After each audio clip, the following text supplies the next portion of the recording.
In the tunnel. In the tunnel. In the tunnel. You're listening to In the Tunnel.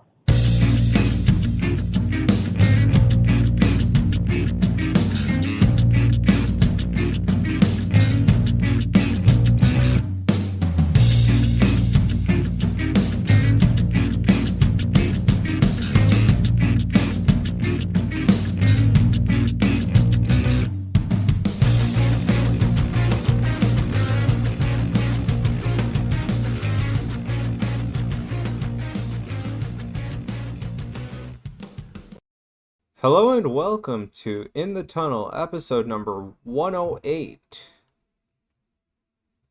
As normal, we this is going to turn pretty much into a quarterly podcast when all is said and done, because as our careers progress and now that I'm back working again, we when we started this, it was like weekly.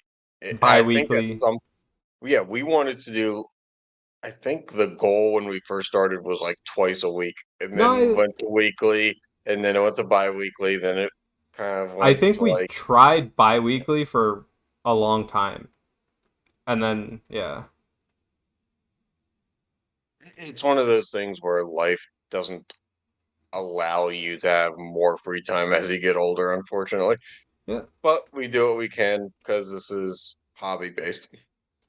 Yeah, so the NBA announced an in-season tournament that does something, apparently.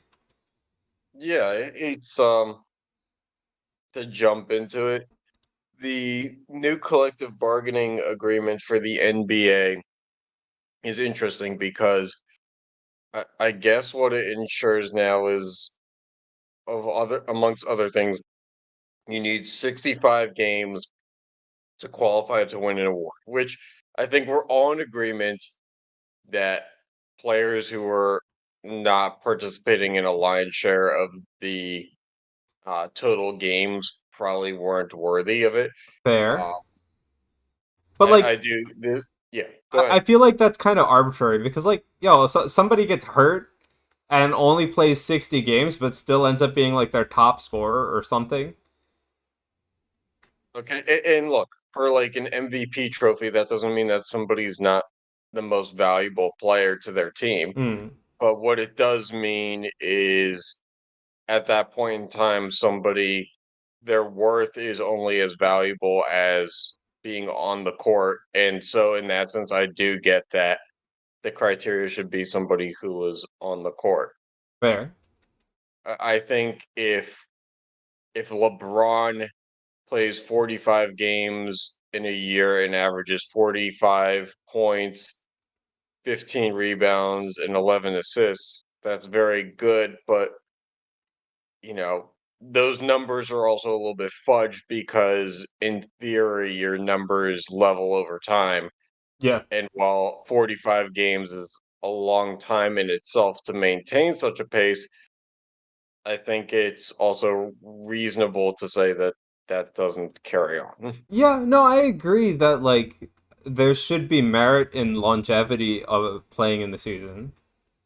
Mhm. I'm just saying, like, okay, they chose 65 games. They probably had a reason for it, but, like, we'll know.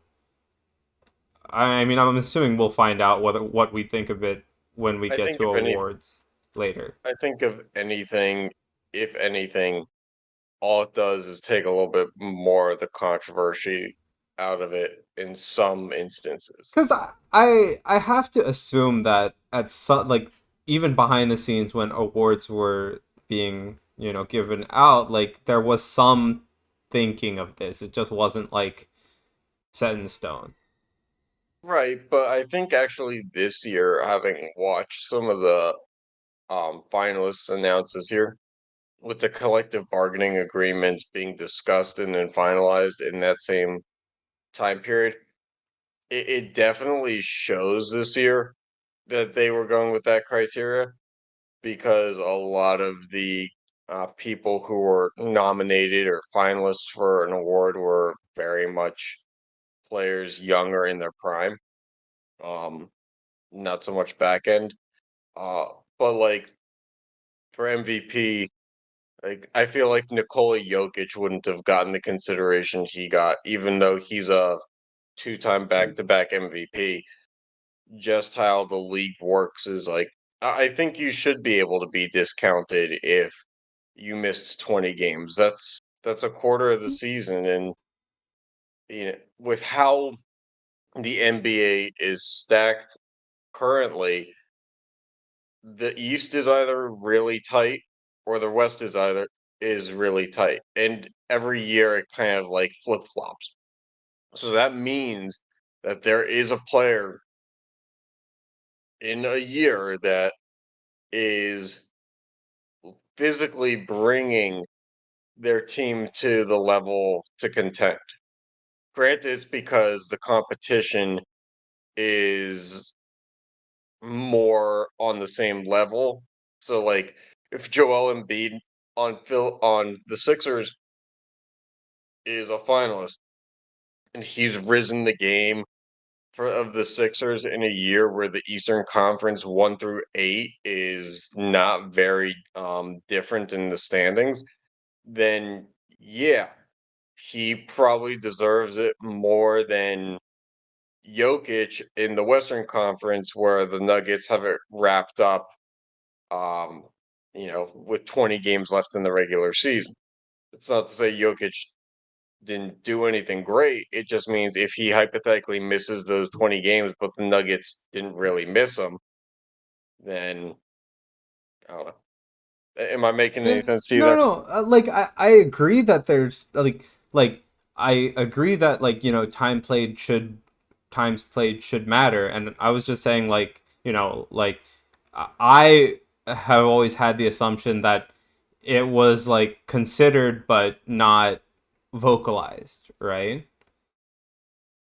I don't know. It may not be considered. My thinking is it was considered for whoever won the award, but maybe not the finalists.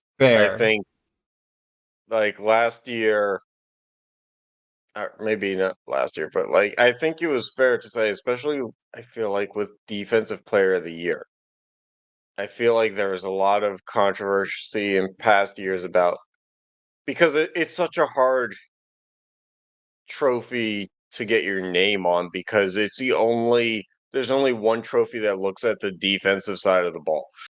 And so having elite metrics is very valuable defensively, but if you missed games, then your metrics are even stronger, like I said. So I don't know. I feel like making that final cut was where some parity was involved. Yeah, I But think that's fair. All right, you want to talk anyway, about the format of this tournament and what it means for the NBA schedule going forward? yeah, so let's go through this. The league will be divided into six pools of 5 teams apiece. So we still have our 30 teams. So it's like soccer style where if you watch the World Cup, they get thrown in group A, B, C, whatever it is, and these teams will play each other and they'll be composed from the same conference, but that does not mean that they will be based on divisions. So now we're throwing out divisions and we're going to pool-based system, which that's the first thing that we'll have to adjust to because the NBA has never operated in this capacity. Um, on designated days during the first 6 weeks of the season, teams will play 4 group games. So now we're meshing in.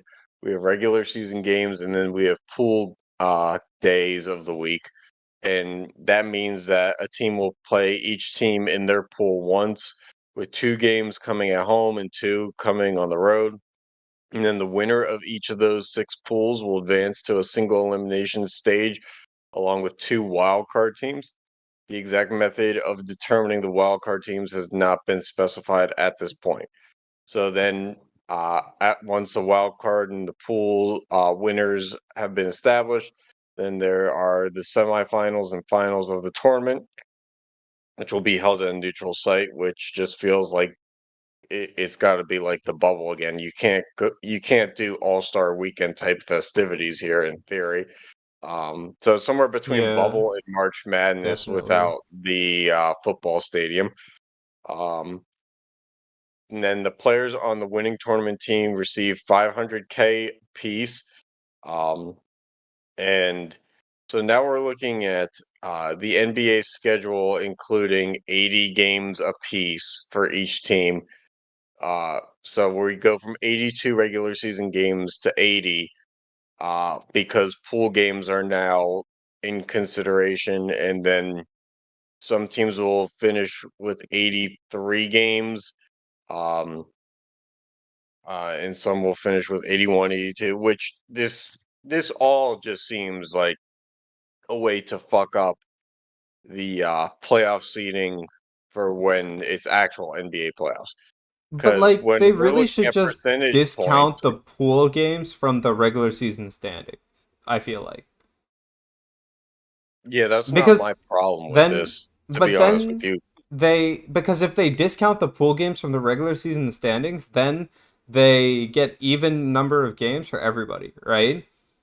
Well, yeah, but the problem here is, pool games aside or not, what exactly does this do for the NBA? Because it I feel like if you separate pool games from the regular season, we're now separating the idea of the NBA season from an in-season tournament in itself, in a way that, I mean, we talked about this the other day when we were planning the episode. I don't really understand what exactly this does for an NBA championship in itself. It kind of takes value away, and it's kind of a meaningless tournament in a sense, but I what's mean, the it's a difference between meaningless winning a tournament tournament? with players that can make $500,000, and for some players that's good, right? Yeah, But but at the what same does time, like LeBron care? if they keep the pool games in, right? Let's say they keep the pool games in, they still need to take out the playoff games because then your seating is just messed up because you Yeah, have so many like a few teams only playing an extra percentage one or points. two or three games, Right. right? You have percentage points and tiebreakers becoming a nightmare, because tiebreakers used to be based on things like uh record versus the conference or versus the division or head to head. And now with the introduction of pool games, you will play certain teams more frequently. So when you have a tiebreaker that's head to head with somebody in your own division for like the last two spots in the playoffs, well, you played that team, way more. Um, which I get divisionally now. You play the teams in your division more anyway. You play them what, three, four, five times. Um, And the pool is just another form of division, right? That's it. in theory, but what it's doing is, I don't know. It feels like it's designating too much of separation between them. I If that mean, makes like this is the NBA we live in now, right? So it is what it is. It's gonna do what it's gonna This do. was the reason why I never got into soccer. I never like, I get relegation, I get promotion, but it just like, the whole system with, you can advance with a draw and stuff like that just didn't seem right. And now we're kind of like moving towards that. Like, I granted, mean, basketball is you a game where you also can't really look at draw, hockey but where we had ties as a possibility for the longest time. yes, but the thing is ties, like, because of how overtime was structured, you still got a value of productivity out of that. You got a point. Um, so It's like, the same thing with draws in soccer, right? You still get like if you win, you get three. If you draw, each team gets okay, one. okay, but what I'm saying is, for basketball, you don't have that. You can't do that. Well, Basketball is I a game mean, that can't end in a tie. there is no There's tie just in too much basketball. there. It just keeps Right. going. Yeah. So I mean, like again, like I just think they have to throw out the at least the playoff games from this dang in-season tournament from the standing. Otherwise, it makes no sense. Yeah. So Like I said, my big thing is, I just I get that the NBA, kudos to them. They try anything they can to keep pushing the growth of the game, but right now, how the game has been for the first 76, 77, whatever many years it is you have one trophy that you grind effortlessly for, or not effortlessly, but you grind everything that you have into it, trying to win it. And you have the All Star game, which is like your getaway. So, what exactly is this? Because it's somewhere between, like, for a second round pick who's on his first contract, it makes a world of sense to care about this. But if you're making 15 million a year and we're living in an era where the salary cap and contracts are already so bloated in the NBA, I can see star players not really giving a shit. Yeah, I mean, that's exactly what I'm thinking. But like for the younger players or the more fringe players, it means a lot. So this reminds me, there's um obviously Olympic basketball. There's the Olympic teams, but then in the summers and after college basketball ends, there's like these USA 3-on-3 teams, and they're comprised mostly of college seniors who aren't going to make the NBA. And this kind of feels like that. It feels like something to I where think it is you're exactly not that. you're Not yeah, just it's feels not like. it does not appeal to your most talented players. I think the But I players sign don't off on think this that because they I don't think they potentially could get have to sit done 2 more anything games. that does appeal to their most talented players, right? Their most talented players are already making $30 million a year or whatever it is. Right. Um, This is like tax money to them. yeah, it's like literally, but from that perspective, like I don't see how you make it appeal to them. So, I mean, we'll see what this does. But again, I don't know, man. However the standings are gonna Yeah. go, we'll find out. This is that, and just the switching to pool system itself, like it's just going to be a hard adjustment for a league that was kind of simple to figure out previously. It's now going to be a little bit more complex. Fans probably are not going to like that. We'll see. But are they getting rid of the conferences fully? I really don't know. You'd have to think not. I think it said that the Because pools were inside the same conference. but like my question is like, is the like divisions are gone, or is the pools only for Divisions are gone, the but pools are for conference. but like because like if the divisions weren't gone but the pools were for just this tournament, that would make more sense. But I guess I'll see how it is. It's too confusing, man. Yeah, I don't like this. It just seems like a bad move. I can't believe, like, I thought, because this has been something that the NBA has been rumored to for like 3 or 4 years now. I thought for sure this is just one of those things that, like, they can't possibly act on it. They're like, the, how could they, like, take so much power away from what they already have as, like, the top sport in the world? And I'm kind of surprised that they did it. I'm kind of surprised that they signed off on it. Just seems really I guess you got stupid. to keep it fresh. All right, away from the top sport on the world we go. Yeah.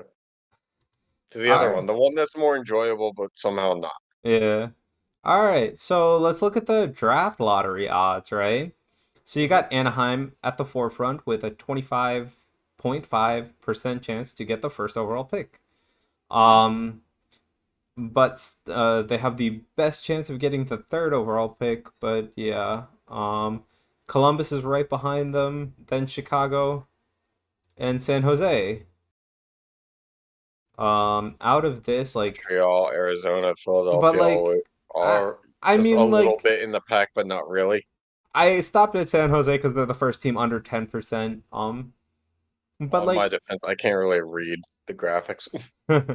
um, the like out of these, as a fan of the Eastern Conference team, like, please Anaheim or San Jose. take it.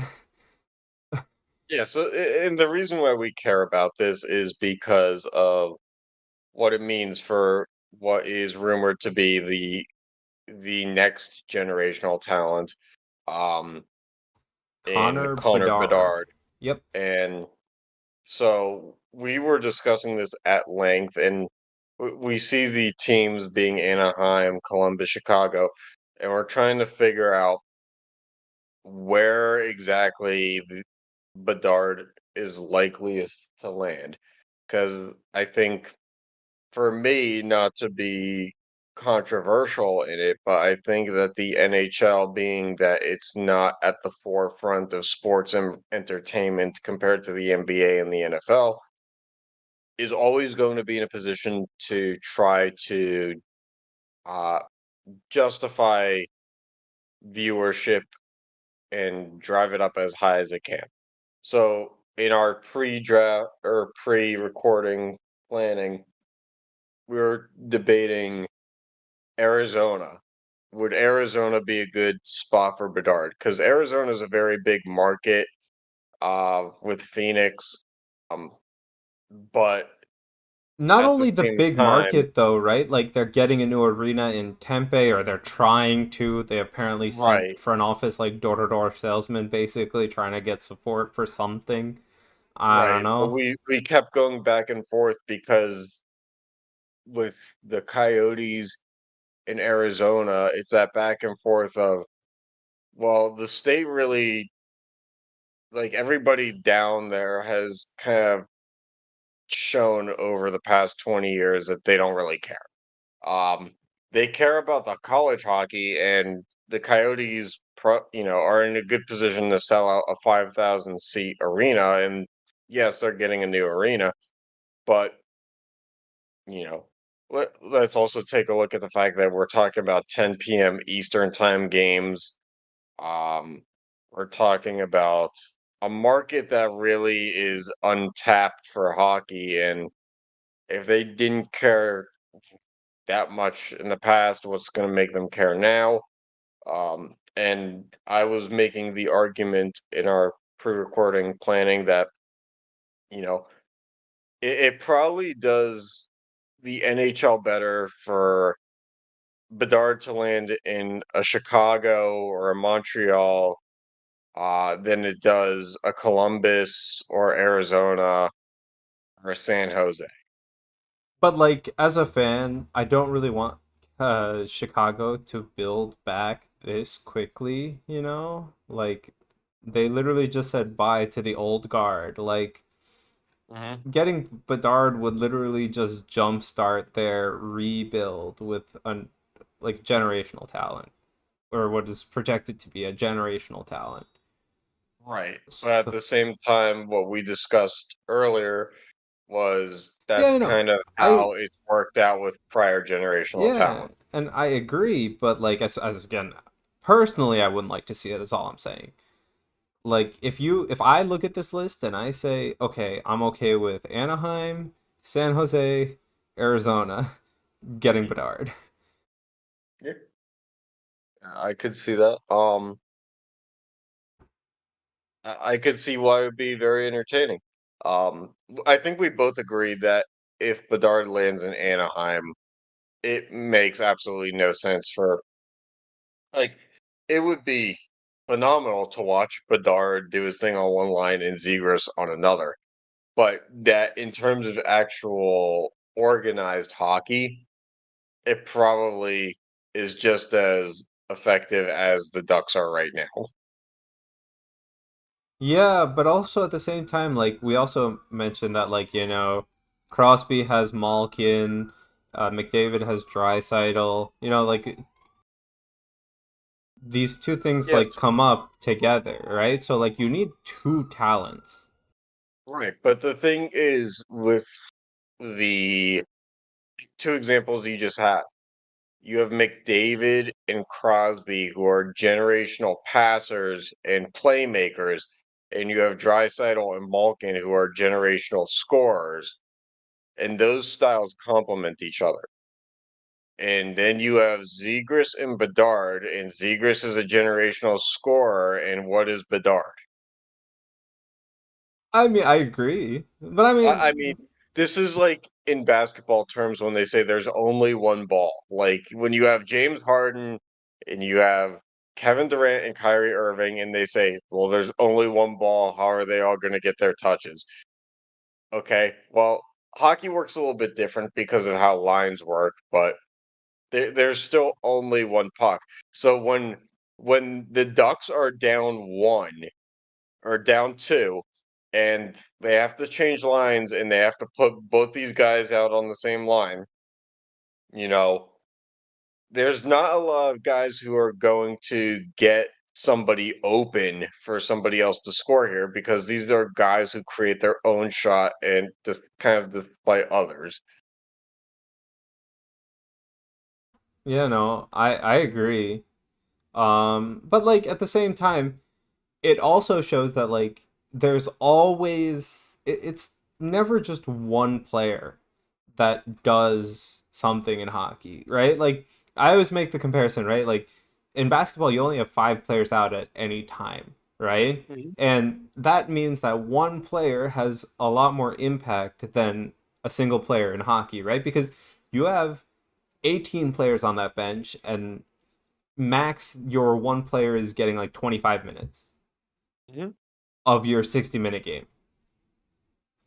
So even like in Anaheim's case, if they do have like two generational players, like splitting their lines, if splitting their lines works, like one gets first line, one gets second line, they both get the same amount of minutes anyway. Like it would make sense, obviously.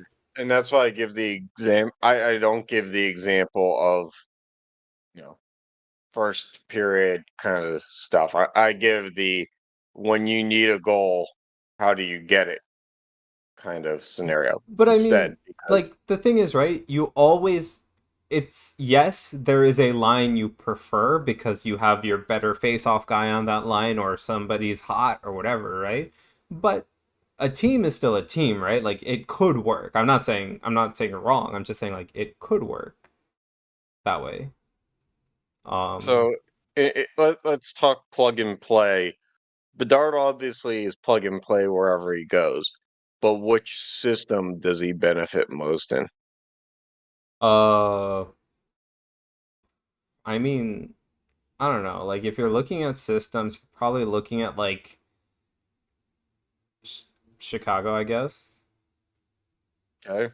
I mean, Chicago kind of lacks an identity too, But so like like he can literally do anything, right? Like, at least that's what he's being advertised as, right? Like Mhm. they lack an identity, but they want somebody to build around, right? So Bedard is immediately that person to build around.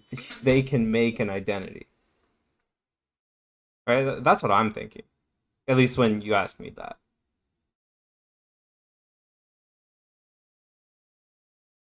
I mean, you know where I land on Bedard. I think this is like I'm not saying that the NHL tampers with this shit, but if they were smart, they would. Fair. I don't know. It- part of it is being a Penguins fan and just being like, if he goes to Columbus, we're never gonna hear from this guy again. Like I mean, yeah. I mean, I Columbus is a also don't college want town. him to go to Columbus, but It's a also college like town, and there's nothing for him to become of there. Columbus has a lot of heavy contracts, right? Not just Goudreau for the next what 7 years or something. I thought it gets longer than that, but I could be wrong. I forget. I just put out a number. I don't know. I thought it was like 10. I I thought could be that wrong. was the average annual value or something. But yeah, like I don't know. Like I don't want to face him on his ELC at all. So thank you very much, You have it Columbus, for right. It was losing. 7 years. Okay. So 6 years left. Yeah. So, but like, yeah, wherever he goes, he's gonna be great. But like, also, like, where does he go? Like, again, I actually think he'd fit. Like, okay, outside of Anaheim, like, He'd fit in Chicago because they're looking for a piece to build around, right? I think he could fit in San Jose or Arizona. I'd rather not see Montreal blow up another first round pick. Um, and again, like, please stay out of Philly and Washington. And I don't really think Detroit and lower has any shot.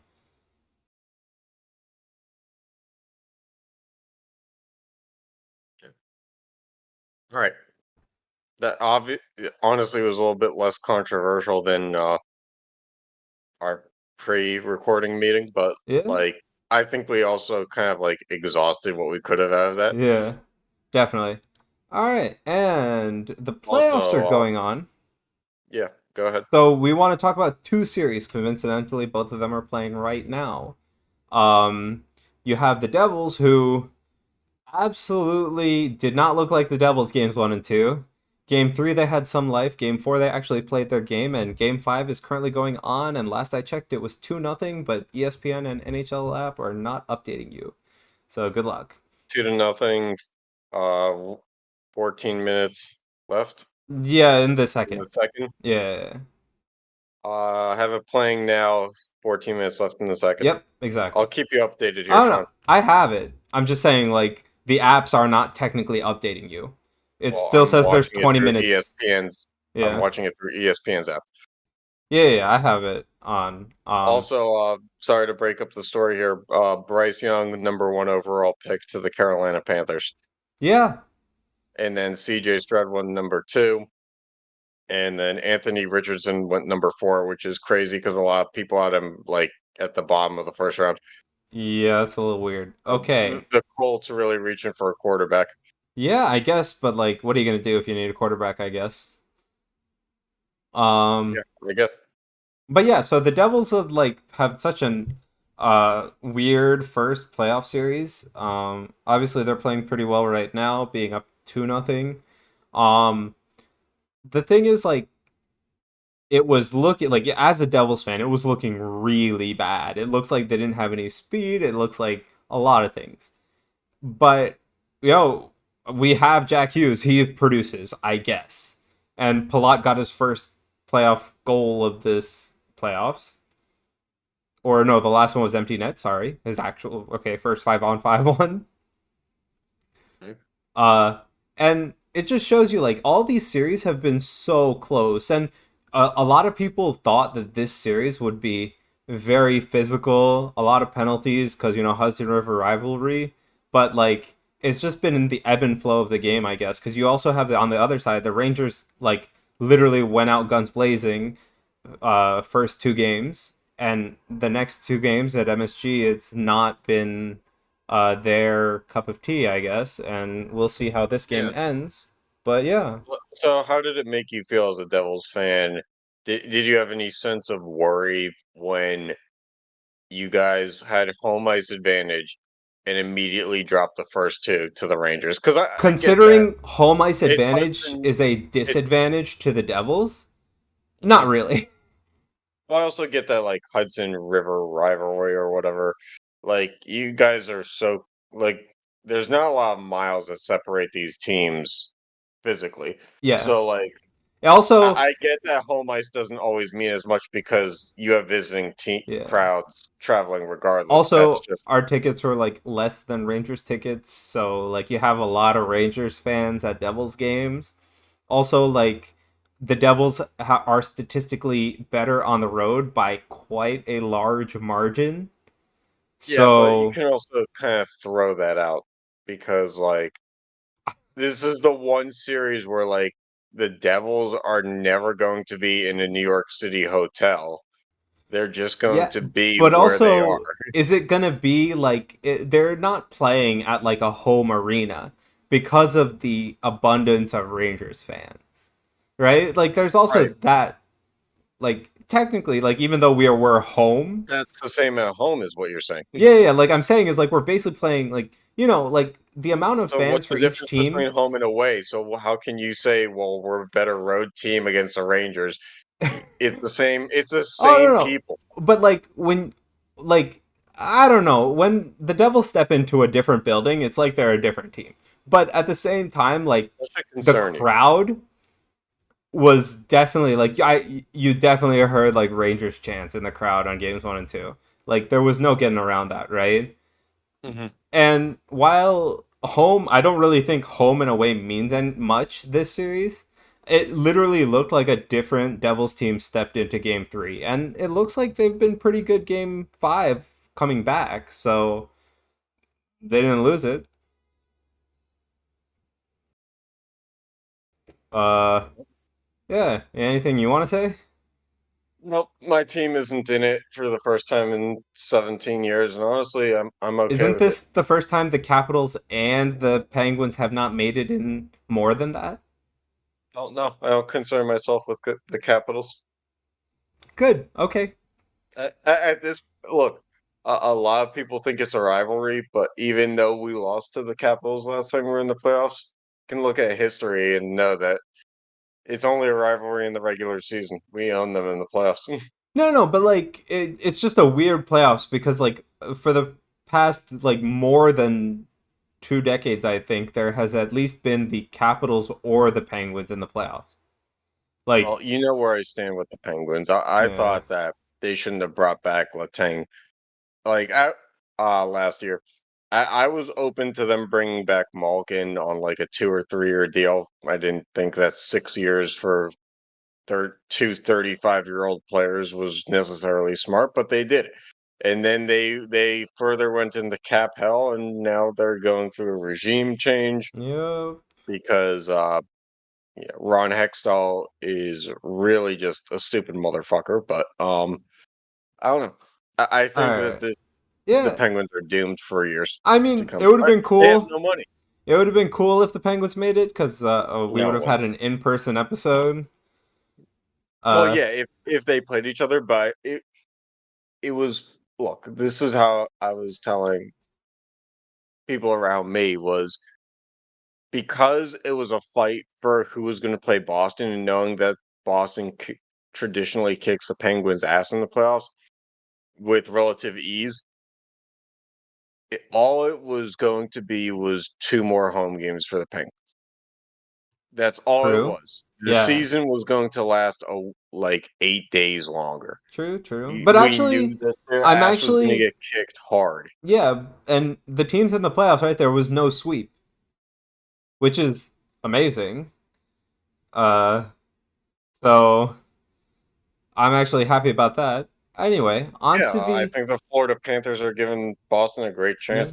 I also think that talking to a couple buddies who are Islanders fans, I think the Islanders landed in the best situation that they could because 7 teams that did not make the playoffs score better in the regular season than the Islanders, and the Islanders made it, and they just happened to face one of the teams that pretty much scores Plays the same exactly amount of like they goals. do. And Yeah. I think if the Islanders move on to the next round, they are going to get their ass kicked. They are not a good team. Yeah.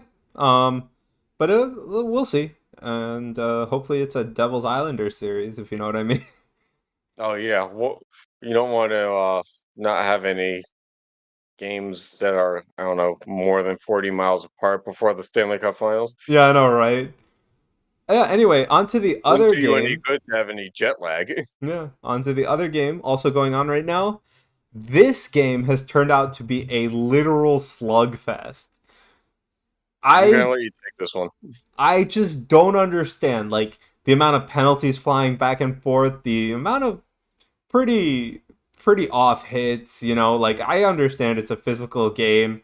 Vasilevsky saying he needs effing x-ray glasses just to see the puck. Like You going on in the Devils game right now. Who's number 88? Ball is if it's Oh, on the Devils, it's Ball. he's kicking Barkley Goodrow's ass right now. Nice. But yeah, like this game has been the slugfest that we expected the Hudson River rivalry to be in terms of physicality and over physicality, right? You had Bunting just be suspended 3 games. He's not coming back for this series, I don't think. Um, Rightfully He's so. eligible too, but Yeah, yeah. they just they I it makes sense. Like I haven't. been watching the playoffs this year for obvious reasons. You know, because of the pain. But um, at the same time, it feels like how hockey would go is if you inserted this guy into the lineup right now, he would be targeted heavily. And it probably makes sense with Toronto having a 3-1 series lead, I think it is, to just kind of like, all right, we don't need you to, potentially have your life ended right now. So, like, Yeah, if we not can just even wait for the targeted next round. heavily. He'd be scrutinized by the refs too.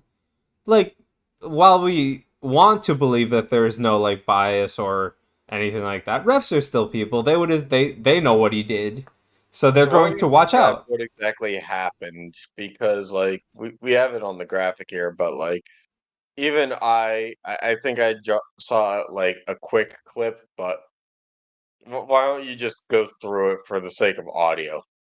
I mean, I I really don't know how to describe it well, Okay. other than it was pretty blatantly bad. Like there is What there was bad?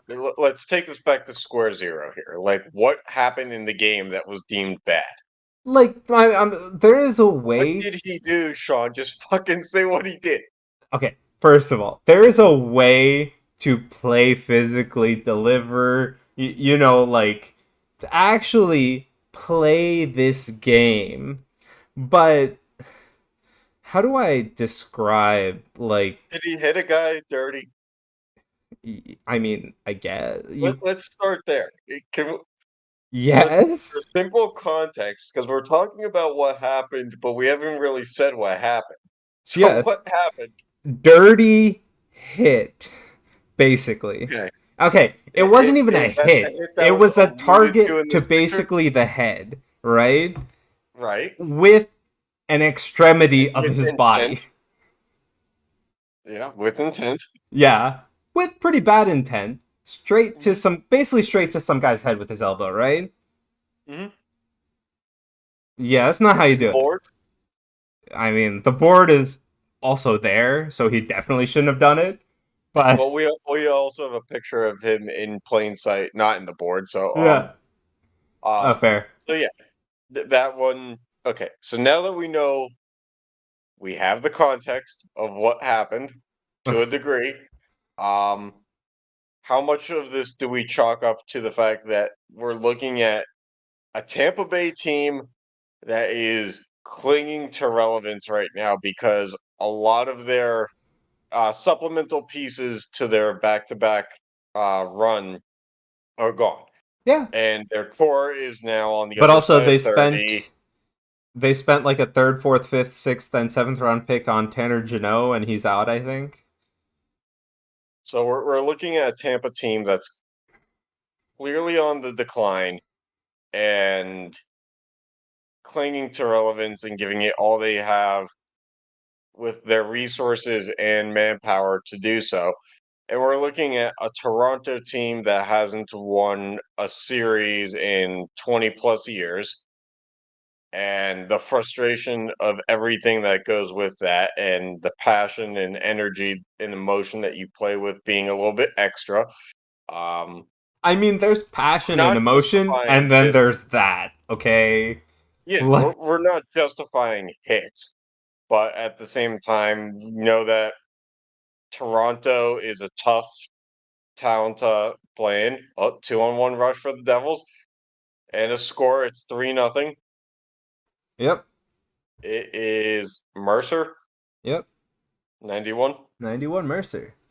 2-on-1 rush. You got to capitalize on those, and they did. He did the Yager salute to the bench. Yeah, the Devils like So their salute that's a little bit rough for sellies. the first round. You wait till Hey, at it least the is the conference final. Rangers Devils. There's no. It was a mini Yager salute. I'll give Yeah. him that. But like, Yep. you guys only had him for a year and a half. Like, let's get real. Yeah. Yeah, but anyway, like, this guy, like, it was pretty blatant. And I mean, okay, he's definitely not coming back to the lineup this round. Rightfully so, because of how they're playing without him. Uh They basically like So I know you say that the refs contribute to the how this is going to go down no, I'm just saying when that he like potentially returns, but at what point is it reasonable for him to return? Because I the mean, refs certainly I'm aren't going just to saying forget. that there is some bias, right? Like, while that we try and they will try not to have bias in the games, right? Like, there is some bias. We can't deny that. Mhm. So does it? And with the way that both the team is playing without him, and I forget exactly who replaced him, but he's been having a phenomenal series since then. Uh, it doesn't make sense for him to come back, and I mean, I still think like he's coming back next round. I think just first game next round. Well, I guess I was just asking because at least how I know with the NBA, and I imagine it's true in the NHL, they have ref crews, and it shouldn't be the same refs No, it isn't. every game in the series. I It don't think should so. rotate. It rotates, but So they talk the to each same other. eyes that They saw watch it the games. whenever it happened, Yeah, yeah. But the same eyes should not be the same eyes you see it the next day. It should be a more impartial crew than a crew that's looking for a makeup call. Anyway, let's move on.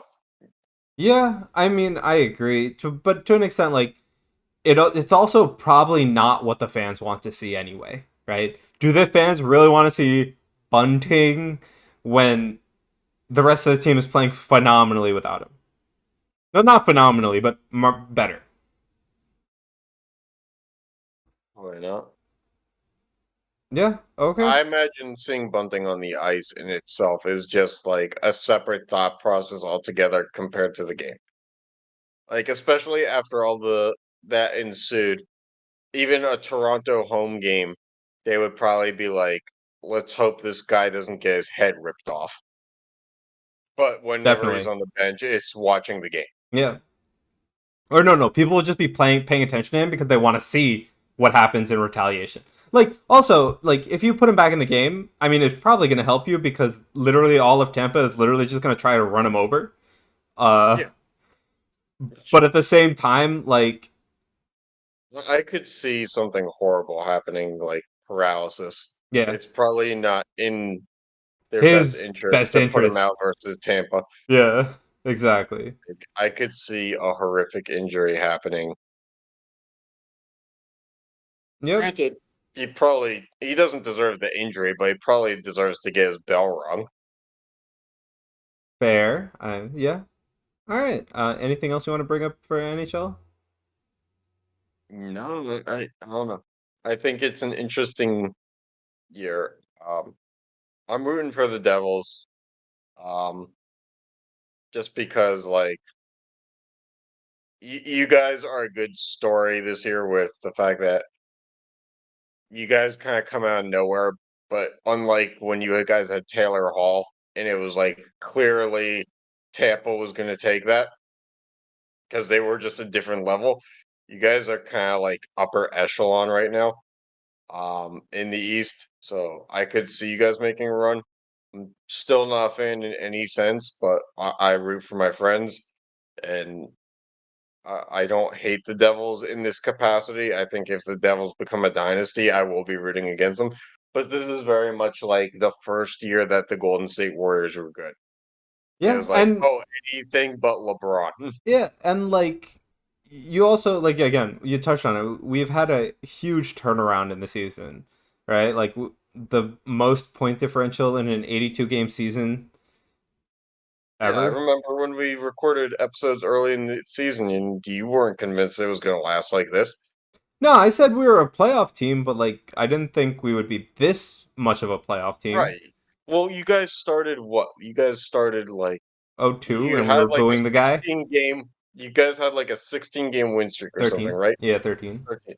And you were like, eventually this cools down. Like, and obviously you were talking about the win streak, but you were also talking about wins and losses Yeah. in itself. And I You mean, know, to my point, it did cool down in December. December was an right? absolute But terrible month, but we picked it this was right back still up. a this was still a pace far north of what was Yeah, expected. exactly. And yeah, so hopefully we see what's going on. But on to the MLB. Yeah, Okay, go I'm gonna ahead. need you to go through these. I Oh, can't read the graphics. so there's a We pitch have new timer. rules this year, Yeah, new rules. So there's a 30-second pitch timer and 15 when the bases are empty and 20 seconds with so uh between pitches, we have a 20-second pitch timer. You have 20 seconds. no, it's Uh, 30 seconds between batters, 15 right. seconds when the bases are empty and you're in the same batter, and 20 seconds when there are runners on base. Um I yeah. thought it was 20. I thought it was 20 regardless, but maybe I No. have that wrong. Well, it this is what's on the thing. So, Okay, whatever. yeah. Some of these articles were dated. I think it is 20 regardless. Okay. And there's also going to be a limit with how many times you can throw to first base. Which is a phenomenal idea Yeah. because if you ever went to a baseball game, not only does the crowd boo every time a pitcher throws a pickoff to first base, but in general, throwing to pick off somebody at first base was like the most unproductive thing in baseball. It was like 1 in 20 tries that you actually had a chance of getting somebody out. But on the inverse, right? Like they are saying that the minors this increased the amount of steals and the success rate of steals. Like Yeah, which is great for the game. it's great for the game.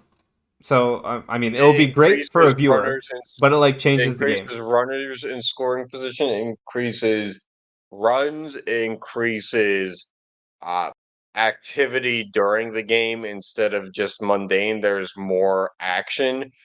Uh I'm being in Pittsburgh, I'm watching a team like the Pirates. The Pirates last night against the Dodgers stole I think 6 bases. I could be wrong on that, and they stole another 3 or 4 today. And it now instead of having power, it pays to have speed. Um, which is if you can build a team around what the game is heading towards. Like think about remember Billy Hamilton, the guy who like stole 100 bases in the minors and couldn't hit for shit. But like, if he could find a way to get to first base, it was over because of his speed. Well, imagine if he came up now and you couldn't fucking pick him off or keep him honest. The guy would break Ricky Henderson's steals record in his rookie year. Um, but the pitch timer in itself was something that I wanted to address because this is all stuff that's newer this year, as well as having newer, bigger bases, which bigger bases is fine and dandy. Bigger bases don't really change much. It's a 3-inch difference, so that means you have 6 inches less to run between bases. Like it's Right, but at the same time, 3 inches isn't a lot, but in a play to first, it does give you a little bit of peace of mind to know that like there isn't going to be yeah, as many collisions. but it also doesn't incentivize like throwing to first. This will for I feel like while it's not much, it will further less be less incentive to throw checks to first base. Right? Like I think it's also incentive to keep going with our stealing game. yeah, 3 inches isn't a lot, but 3 inches from first six and three inches inches is at half a second. foot. Yeah, that like that'll make a lot of throws Mhm. to second and tag out. That'll make them a lot closer. So there's that. But the pitch timer itself was the big because MLB games on average for the past were well over 3 hours, and that didn't entail a lot of action. So now with the implementation of both the pitch timer and now we have catchers who have armbands that have you know an electric or electronic system that communicates to a Bluetooth set that sits in the pitcher's hat. We don't have to do the whole signs Choose a pitch. Choose a to pitch. Go through all the right signs 30 shake it times. off. Yeah, we have, kind of you press a button, here we go. And I think the reception has been that a lot of old heads are not going to like the changes in baseball, but I've not heard or seen anybody react poorly to this. I thought that at first 20 seconds between pitches was going to fuck up a bunch of people's you know, tendencies because of growing up, going through minors, college, whatever it may be. You have set routines and those routines are diminished, but it's working out incredibly. I think good teams that have good pitching aren't really seeing the quality of pitching go down. Um, like even the Pirates, they're not giving up a ton of runs right now because they have, knock on wood, to this point in the season, a decent pitching staff. But that doesn't mean anything in terms Anyway, like we thought that the scoring was going to change here because I mean, and it has to a it is. degree, but It's going to. I mean, I think when you incentivize stealing, you'll have more dynamic plays. At least if it we doesn't. also have the limits to the shift. Also, yeah, limits to the shift, and the pitchers are only allowed what's called two disengagements per batter unless a runner advances. And the disengagement And is defined as a pickoff attempt, a fake pickoff attempt, or stepping off the rubber for any reason. basically, yeah, anytime they move away from throwing the pitch. Correct. So this is all to speed up the game. It's also going to lessen the amount of times players check by a lot. You know, so we'll see how it does. I mean, Also, I'm. It's going to be weird for me to see this defensive shift limit in action because I'm just so used to the copious shifting that is in current day MLB. well, I think what it does is it invigorates the game because I look at a Oh team no, like the I think it's Pirates. fine, and I actually Oh think yeah, it's going to increase scoring or at least chances of scoring and stuff. But I'm just saying, like, as a viewer who's seen the shifts that we do for 2 decades now, right? Like, it's just gonna look weird for the first few times. oh yeah, but it kind of had to be done. It Yeah. took away. There's no, and I, I'm not going to be like, there should be fairness to the game. Like, there never will be fairness to the game. Like, just in terms of salaries and payrolls and stuff like that, this game will never be fair. But in the sense of if you were a left-handed hitter, like a lot of left-handed hitters pulled the ball to the right-hand side. Nothing against their Yep, tendencies. definitely. Left-handed hitters wanted to hit to the whole field just as much as right-handed hitters, but right-handed hitters did it for whatever reason better. Um, and now to see left-handed hitters in a situation where they can actually hit a ball up the middle Play the and it game. not be a double play Yeah. is so like I look at a small market team like the Pirates who don't have a lot of money to burn they have money, they just don't use it. But this year they off season they signed Carlos Santana, who's historically a lefty, who with this shift is near 200 hit. Veteran player, good leader, but because of the shift, it was easy to get him to not be very productive. But now, and granted, it's early 1 month into the season, we're looking at him batting 250. And that's a hell of a difference. And for guys who have pull tendencies, Especially over a 160 their game season. value went from this guy's not worth a lot to he's worth just as much as a guy who can hit it anywhere. Yeah, especially for like 100. You have to remember, baseball season is long. There's a lot of games. So 200 to 250 over 160 some game season is a lot. Hmm. All And right. there have been some Uh, instances where Yeah.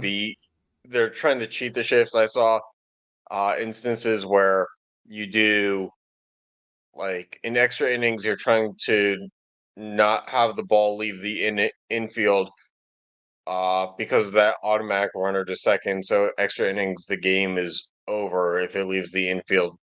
So teams will bring in the center fielder and have them play five infielders essentially, two outfielders. I've seen um, you shift over and somebody's playing right behind like your shortstop is playing right behind second base and your third baseman is playing shortstop, which I think is kind of like I don't know, that's kind of like on the line Yeah. All in right. I terms just of want to go through the rest of the rules before we continue talking about this, right? no, that's all I had to say. Uh, but like, yeah. So there's now a uh designated pinch runner whom they can utilize for the entire Whoa, whoa, whoa, game. whoa, whoa. Whoa. This is different. This is so as part of the MLB after introducing these rules, they're using the Atlantic League, which Sean and I know, our beloved Somerset Patriots used to be Yep. in the Atlantic League before they got absorbed by the Yankees, Yep. which was an independent league, meaning no affiliation to any prospects who were going to the majors. It's just kind of like a professional but amateur level. So the MLB has invested in using this league as a test league. So these Yep. are rules that Yeah. the MLB is looking into potentially implementing down the road. Yeah, so they're testing designated pinch runners, so you can basically designate one player in your roster to be a pinch runner the entire time. Uh you also have they're testing only one uh disengagement per batter, and then Mhm. they're also testing losing your DH if your starting pitcher Right. doesn't make This it is the 5 big one. innings, which This is the big one. I am all for actually. But at the same I time, actually, not. it's like it kind of feels bad. Your starter makes it 4 2/3. There's thrown 100 and something pitches. It feels so bad. Right. And I'm not for this just because we went you're a fan of an American League team. You're a Yankees fan, Yep. and the DH has been part of your fandom forever. And as a Pirates fan, the DH has been a part of my fandom for I think 2 years now, maybe three. And right now, if this were to be implemented, this is no better than saying that we're basically just going back to uh, the pitcher batting. And having the pitcher bat in itself was horrible. It was basically you knew that you could, yeah, but you could know that there were three outs. You could have the bases loaded and two outs and the whole crowd behind, and you knew once that pitcher walked up, he was going to take three pitches right down the pipe, and that inning was over, despite whatever momentum you had. So Yep. the fact that we just went to Universal DH, which is seemingly very well received and everybody seems to enjoy, I and mean, it's doing also, great things for offense. And now we're going to talk about taking it away because of the pitcher. yeah, and also it does not really incentivize scoring in the other way. Like the rest of these rules are to make more scoring or faster games, which also technically incentivizes more scoring. I mean, the game This will be does the faster opposite. for the pitcher not looking to swing, but No, no, no. This does the opposite though, right? You literally have one dead batter. Like it doesn't do what the rest of the new rules are aiming to do in the slightest. right, and it doesn't do what the trajectory of Major League Baseball has been moving towards in the past 10 years. Yeah. So I mean, I like it cuz it would be something cool and different, but at the same time like I don't think the MLB should actually do it. Mhm. All I right. think it's just weird because we went from an MLB that was very much like juiced baseballs were the only way to make the game fun. It's like now we look at it and it was like we really just needed a pitch clock. It really just needed limited pickoffs. Like small ball I is still mean, very entertaining. I'm still like I'm it's still hard for me to sit and watch a full baseball game unless I'm at the baseball game. But that's not being said. Like I can watch more of it in one sitting, but I've because it watched goes every pink. faster. I've watched every Pirates game. I watched the one today. No, but like I just like even if I'm tuning into Yankees games, I'm not sitting and watching the whole thing. Like it's on in the background, or I can sit No, for a few innings I've and been then very engaged. I'll come back to it. So, but I've been like, very engaged, and that's not because the Penguins are out of the playoffs. It's the game is just constant activity now. and you guys signed somebody for over $1 million for the first time ever, or something like that. We signed a 43-year-old for $8 million, and also we signed a player for over $100 million, Oh not yeah, just a that million, one. That over what I meant. 100 million. $100 million. Yep. That biggest contract we ever signed by like 40 million. Yeah. That's how sad it was before that was a guy barely made 70. Yep. All right. On to college basketball. You're gonna have to take this one. Yeah. All right. So this is more just an opinion thing. College basketball is a beautiful thing. Um, and it the transfer portal that we see now in college sports has made things incredibly interesting. I scroll Twitter every day and there's a new player committing to a new school that they're transferring from several times a day. And did some research. It turns out by like only a couple days into the when the transfer portal window opened after the season ended, it has been over 1,000 players entering the transfer portal, and that's to a certain extent probably um, containing Division 2 as well, but mostly Division 1 players, and it's hard. It's hard to follow all of it. I understand college basketball players trying to get what they're worth when they think But that in also high like school they weren't properly how recruited. many? But also like again, it's basketball, right? Like how many players are on a team in college basketball? I actually don't know. 12. 12, and then how many? 12, but in reality, you're probably playing 8. There's Right. So just not enough. there's probably like that those four at least on every team. You're gonna have at least like 4 to 6 who don't think they're getting the amount of playtime they want. Right, but not Right. every player in college basketball is scholarship on a team. Right. Exactly. But still, you don't know. So I can see that like there's at least in theory, especially with the amount of D1 and D2 teams that there is, there's in theory enough players to do this. But yes, I think it is ridiculous that over 1,000 players have put their name in this transfer portal in 4 days.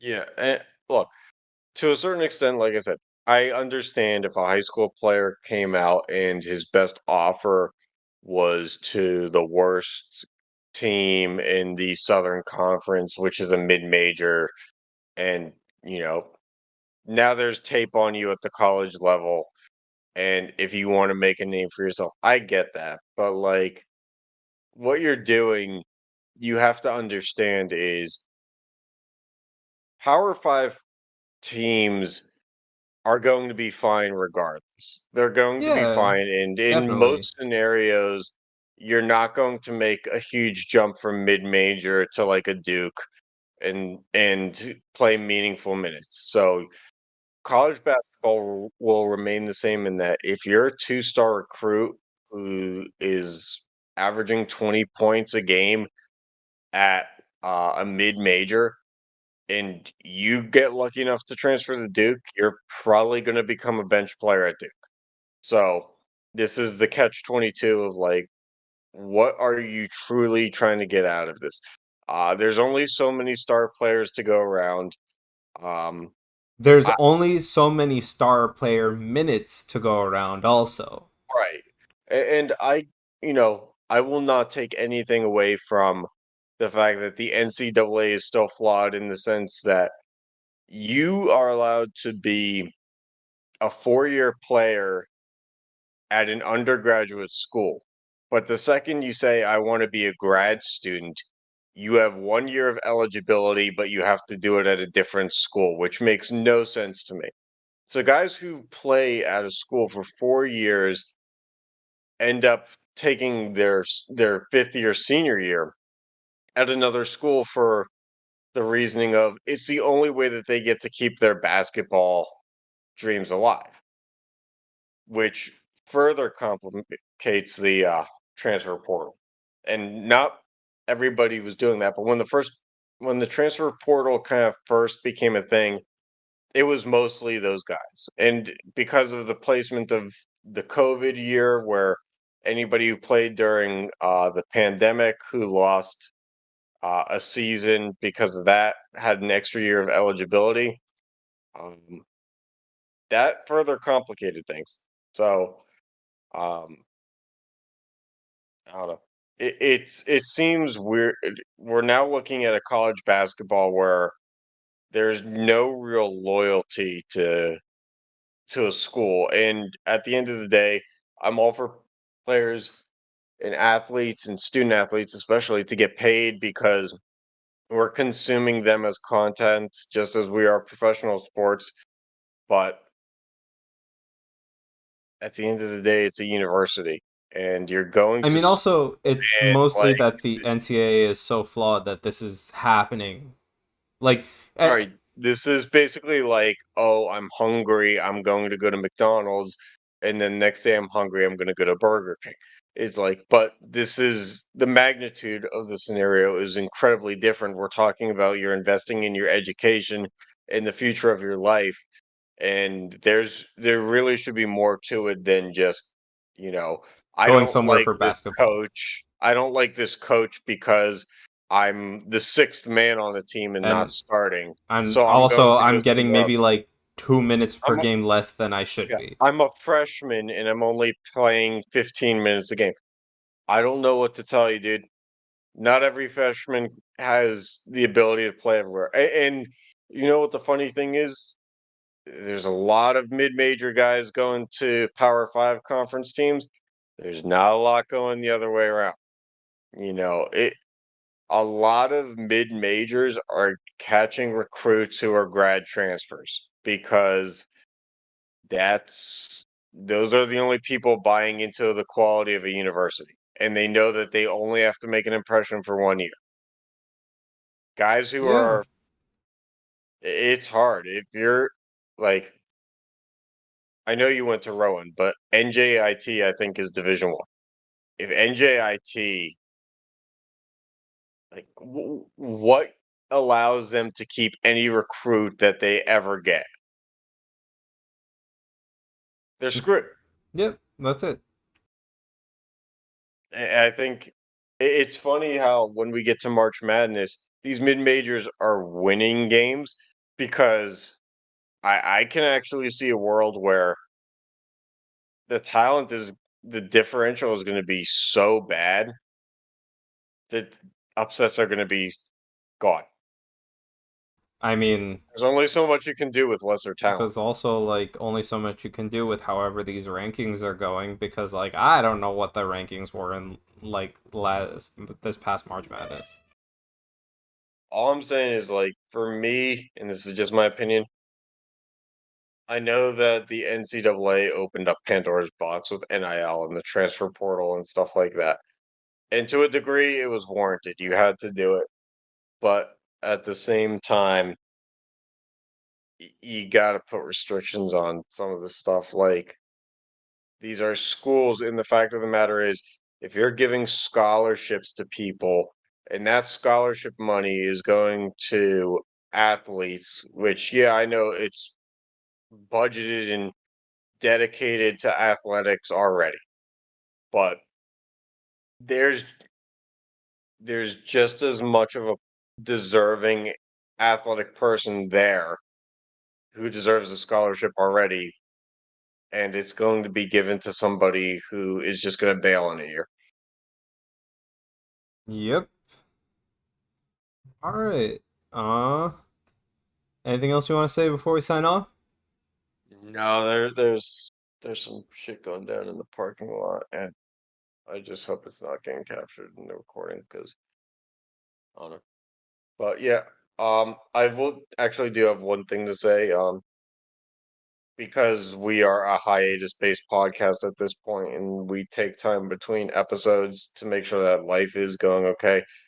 I just want to let people know that we have seen, we get notified of our numbers on a weekly basis, and thank you to everybody who's been downloading in the interim because we were actually surprised that our numbers kind of like skyrocketed in between episodes. We had a few weeks there where we had, you know, a significant spike in our downloads, and that makes us want to keep creating this and keep putting out there, knowing that there are people who enjoy what we're doing, and we're going to keep doing that.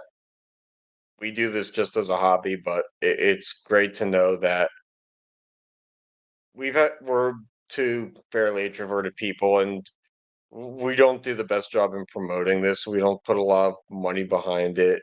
Um, but it's just nice to know that we have a working process.